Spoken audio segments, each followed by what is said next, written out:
There are very few iconic fixtures in pop culture that's come to define multiple generations quite the way Dungeons & Dragons has. Throughout the many editions that have launched across the decades, a variety of people have been drawn in. From young to old, lifelong players through to those who are just embarking on a fresh adventure for the very first time.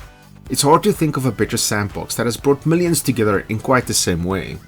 Even when you look to those who have never actually played D&D, nearly everyone knows about it, and over the years it's been praised and loved by everyone.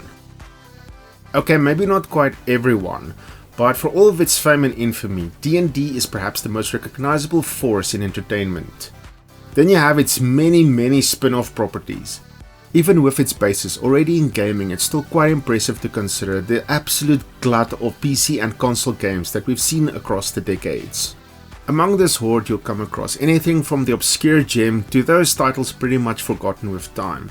But rising to the top, there are a handful of games that have left a definite mark on the gaming landscape and are still beloved by many gamers today. Since you've most likely already seen the title of this video, you know exactly where I'm going with this. The one title that stands proudly above the rest.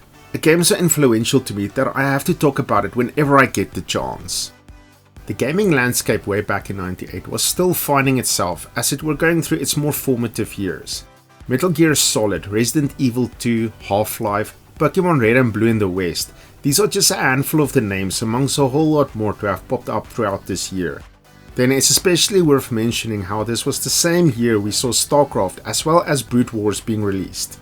So at the time, even the gaming pro scene was still very much in its infancy. Tracing back through the timeline of the Dungeons & Dragons games, up to this point the clear genre preference developers chose leaned into the first-person RPG side of things, much in the same vein as the Wizardry and Might and Magic games. This worked well for the time, but then a fresh new developer with their scrappy new engine was about to make some big waves. The name Bioware is widely known these days, and immediately evokes a range of emotions, some good, some not so good. Back in the 90s, the story of how they came about is an interesting one though. With some of its founders having medical degrees behind their names, they were primarily working on medical software. Using the funds made from that allowed Bioware to work on their other passion. They wished to design video games. Their first game, a MechWarrior style actioner called Shattered Steel, wasn't exactly a booming success.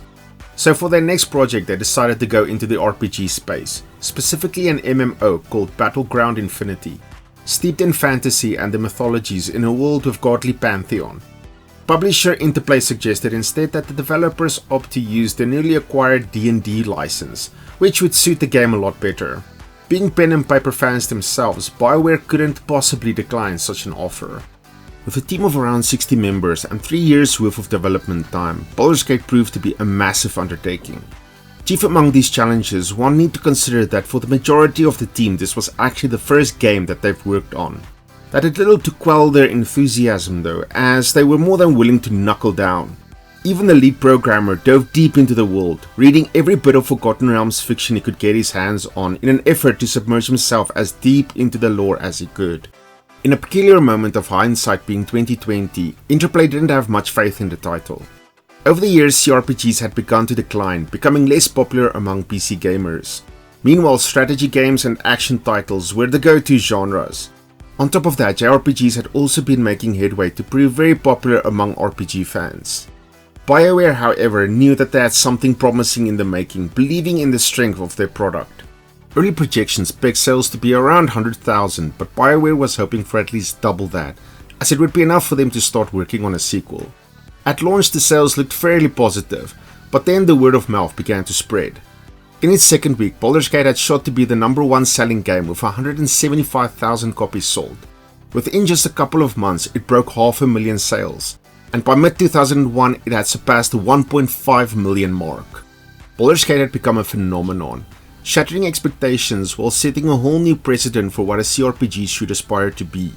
In what was undoubtedly a gangbuster year, it might just as easily have fallen between the cracks to become just another title forgotten with time. Luckily, this new IP from an unknown developer proved its worth. Baldur's Gate was the RPG that had reshaped the genre and left a lasting impact on many developers over the years. In a most fortunate turn, Black Isle Studios, an RPG division of Interplay who had brought us the Fallout games, got an opportunity to work with the Infinity engine. This brought us a number of great games. It's also worth noting that from the closure of Black Owl was born Obsidian Entertainment, a studio that's quite recognizable today as they've gone on to rake in a number of solid games under their belt. From the success of Baldur's Gate came the Tales of the Sword Coast expansion just 4 months after release. It offered up a bite-sized chunk of extra content in the form of an island map to explore and a multi-level dungeon with an extension to the XP cap. It was enough to keep fans sated, but all eyes were keen to see where the future of the franchise was heading. Behind the scenes, Bioware was already hard at work making that sequel a reality. Almost 2 years after the first game was released, Baldur's Gate 2 Shadows of Arm hit store shelves in late September 2000. I remember its release very well, as it was just a week before my year-end exams and the cause of many late nights scouring the Amish countryside instead of delving into my school books. It was truly that addictive, so obviously the sequel was an instant hit. It's been reported that by March 2001, the Baldur's Gate series had already surpassed the 3.5 million sales mark. Bioware went ahead and quickly followed up Shadows of Arm with an expansion pack. Unlike Tales of the Sword Coast feeling more like a side quest, Throne of Bhaal was an entirely fleshed out final act to the main game. Its plot and scope was expansive and managed to put a cap on the Bhaal Spawn storyline, giving your beloved character and their party members a memorable send-off. Things became a bit more tumultuous around this time. Black Owl began development on Baldur's Gate 3 The Black Hound, which would have been an entirely new storyline with it being set more to the east of the Sword Coast in the Daylands. However, this third entry never saw the light of day as it got cancelled in 2003 when Interplay lost the rights to develop games in the Dungeons and Dragons setting. Sad to say, it took more than 2 decades to finally see a long-awaited prequel in the Baldur's Gate series. With such an extensive wait, not to mention an entirely new studio at the helm, things might have turned out bad for this new title. At least, I can gladly say that things turned out more than alright for the ravenously patient fanbase.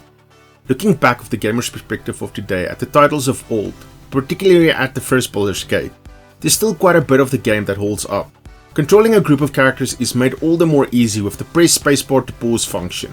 While this is a feature all too common in modern times, it was actually popularized by Baldur's Gate. Even if it wasn't the first game to implement the pause function, it's the game that brought it into the mainstream in such a way as to be emulated by others. Standing as a Dungeons and Dragons adventure, it represents its source material quite well. Transported into the Forgotten Realms, Bioware wanted you to feel freedom and add weight and choice to how you approach the game.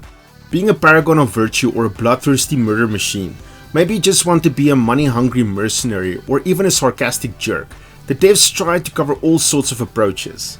Again, this might seem par for the course today, but even so, Baldur's Gate fits in perfectly with the RPG standards we've come to expect.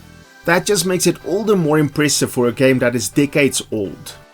For those of us who were keen to return to the Sword Coast adventures of the good old days, Beamdog took over design duties to deliver not only remakes of the first 2 titles along with the expansion packs rolled into the games themselves. On top of that, they've also updated the other Infinity Engine games as well. There are a number of welcome additions made, new and improved to bring the experience of the old to our modern standards.